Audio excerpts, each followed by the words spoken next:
The cutting in the sea of the north of the Imbrium, where the Jura Mountains is, what is called actually the part near the Caucasian Mountains, is Alpine Valley. Amazing.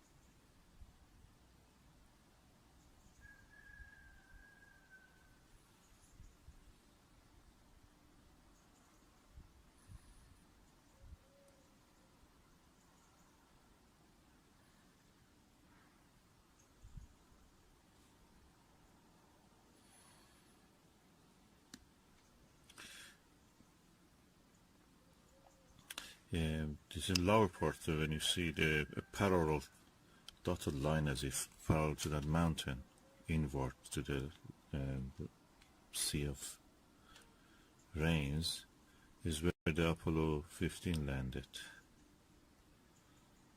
in the mountains.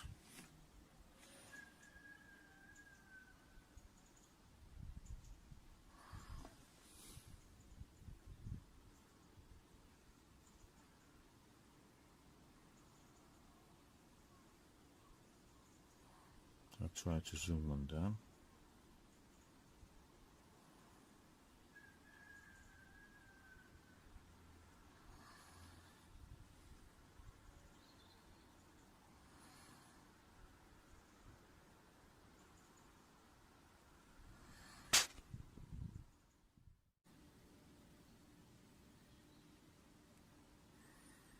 What you can see there in the center is the Copernicus crater. To the right of it is the Kepler crater.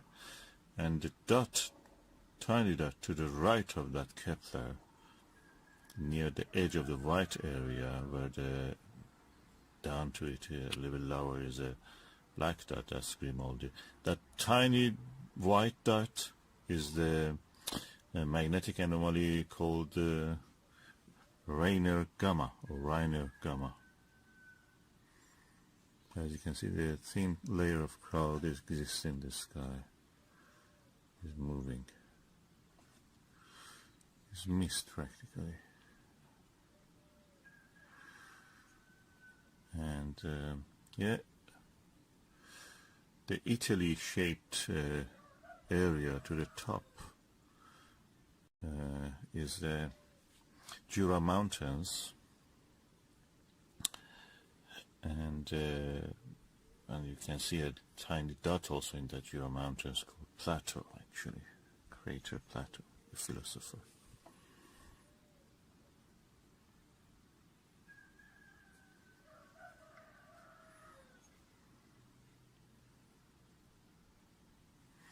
The bright dot to the 2 o'clock in this image, if you imagine the top part is 12 and lower part is 6, at 2 o'clock of the image, in the middle of the, in somewhere in the black patch, the white dot is Aristarchus, and the area around it is Aristarchus Plateau, the volcanic area.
Yes, the clouds are making it really darker than what it is, what it actually should.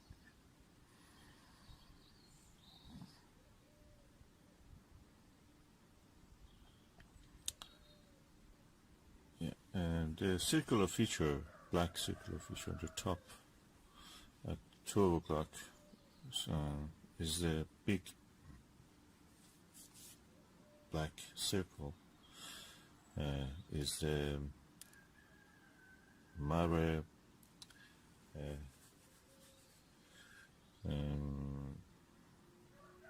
Imbrium, Sea of the Rains, and to the lower part of it at 7 o'clock of that circle, what you can see is the mountains of the Apennine. Yeah, Apennine. Yeah.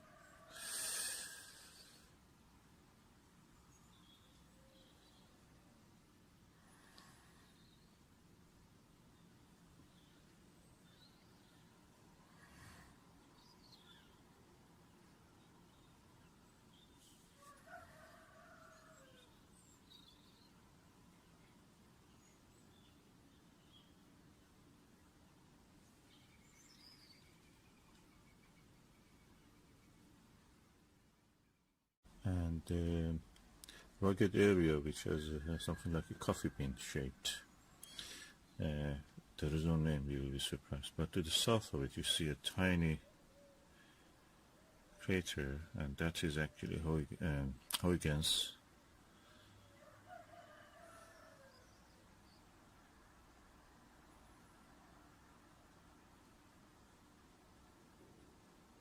I don't know what's the reason for this vibration, because the motor of the camera is not on.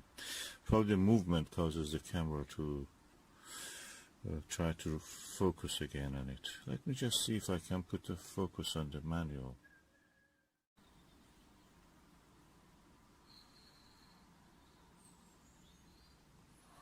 Okay, there is a crater here called Nasiruddin. That's the crater which I'm now zooming on it. Tiny one at the end of the three craters which are joined together. It's called Nasiruddin after the Iranian astronomer.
This is the time of the lunar cycle that mostly people will miss because it's very early morning and is half of it falls in daylight.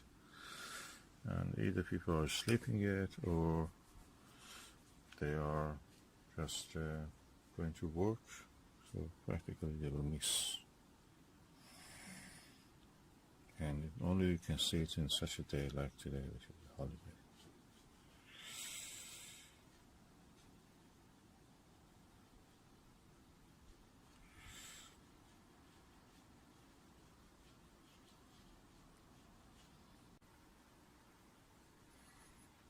Okay, I changed the resolution to 4K. Hopefully you will not see much pixelation. You will see anyway, but not as bad as it was.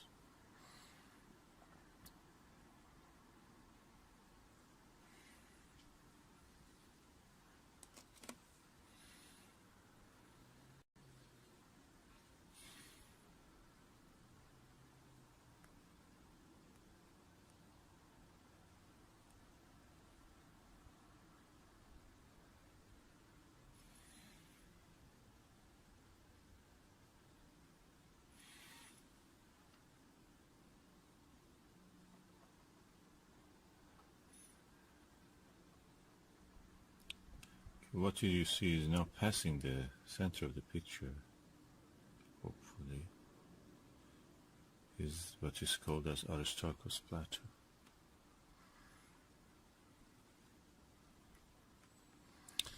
And the light is not very good, and also the clouds are causing a little bit. And you can see the color of it is different.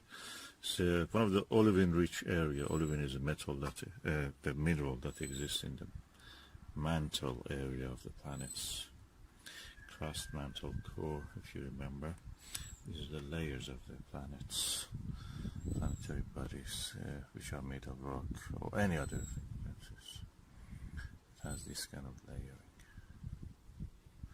Any object, differentiated object,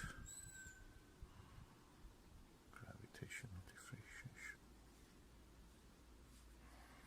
So it's now passing the center, top of the center, above the center. And the brightest spot is the Aristarchus crater itself.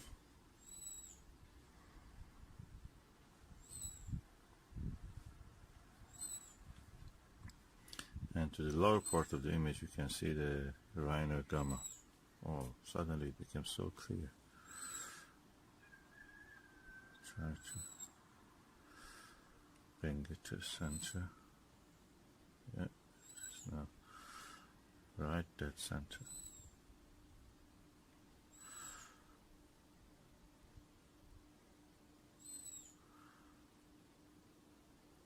I'm doing all this with my mobile camera, but I use a bracket. It's one of these ones that I bought, Digicam attachment adapter. I bought it from China.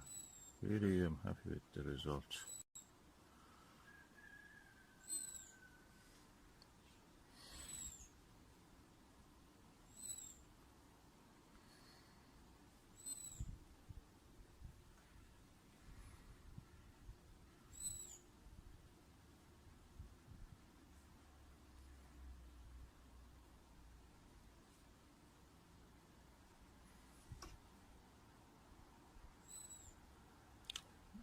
You're looking through the eyepiece directly.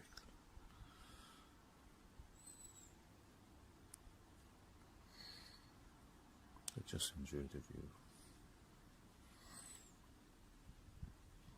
And yeah, good as a map. All these lunar features are created by impact. Circular features are called crater. Well, the craters to me are superficial because what you see is the geological feature like mountains, faults, even faults. I've seen some faults, can you believe it, and some thrust faults and faults. You have to look for them. And as my skill in digiscoping increases, I will try to show you more of these features. Aristarchus again is at 2 o'clock, and at 3 o'clock or 3:30 you can see the tiny dot of the Reiner gamma, that magnetic anomaly. The superficial feature, they say that is because the soil of the moon, the lunar soil in that part, due to the magnetic field, could not be weathered, blackened, darkened by the solar wind, and that's the reason they have remained bright. They deflect the charged particles. You know that charged particles deflect in the magnetic field. So if there is a magnetic field there, although weak, it is working. Some of the interesting anomalies. You can imagine if you're a science writer, science fiction writer, you can write about that. Is a city or something trying to protect itself from the damaging and carcinogenous effects of the sun and magnetic storms from the sun. Yeah, that's actually I made a good story, you know. If you're writing, write it. You can write, just give credit to me. Hertfordshire.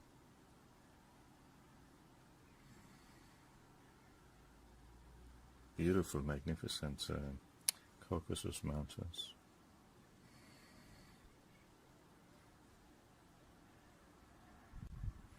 The moon is spherical. Clearly you can see when I focus on the edge of the picture, the